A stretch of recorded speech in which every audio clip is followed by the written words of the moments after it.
بسم اللہ الرحمن الرحیم۔ معزز سامعین السلام علیکم۔ مکہ معظمہ میں ولید نامی کافر رہا کرتا تھا۔ اس کا ایک سونے کا بت تھا جس کی وہ پوجا کیا کرتا تھا۔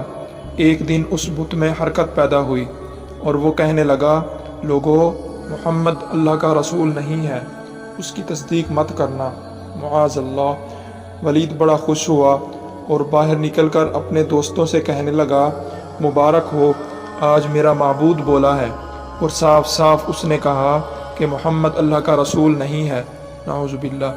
یہ سن کر لوگ اس کے گھر آئے اور دیکھا کہ واقعی اس کا بت یہ جملہ دہرا رہا ہے۔ وہ لوگ بہت خوش ہوئے اور دوسرے دن ایک عام اعلان کے ذریعے ولید کے گھر میں ایک بہت بڑا اجتماع ہو گیا تاکہ اس دن لوگ بت کے منہ سے وہی جملہ سنیں۔ اس بڑے اجتماع میں ان لوگوں نے حضور صلی اللہ علیہ وسلم کو بھی دعوت دی تاکہ حضور صلی اللہ علیہ وسلم خود تشریف لا کر بت کے منہ سے وہی جملے سنیں۔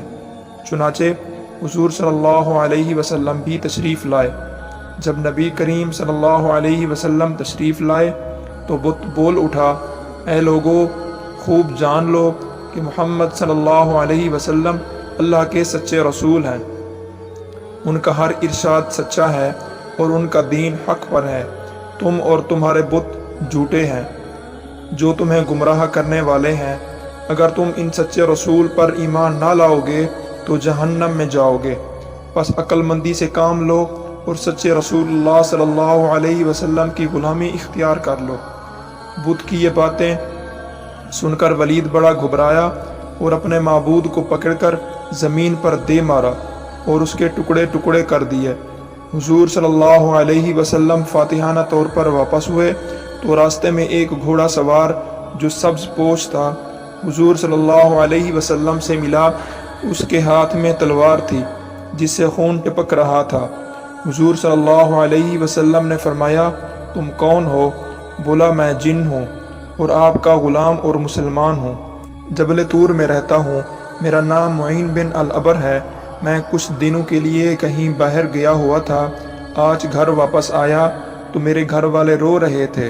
میں نے وجہ پوچھی تو معلوم ہوا کہ کافر جن جس کا نام مسفر تھا وہ مکہ میں آ کر ولید کے بت میں گھس کر حضور صلی اللہ علیہ وسلم کے خلاف فضول گوئی کر گیا ہے، اور آج پھر وہ یہی بکواس دوبارہ بت میں گھس کر کرنے والا تھا۔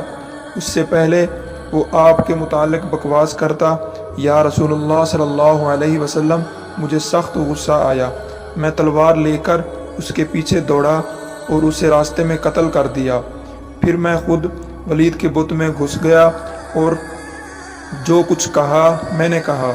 حضور صلی اللہ علیہ وسلم نے یہ قصہ سنا تو بڑی خوشی کا اظہار کیا اور اپنے اس جن غلام کے لیے دعا فرمائی۔ دعا ہے کہ اللہ تبارک و تعالی ہمیں اس پر عمل کرنے کی توفیق عطا فرمائے۔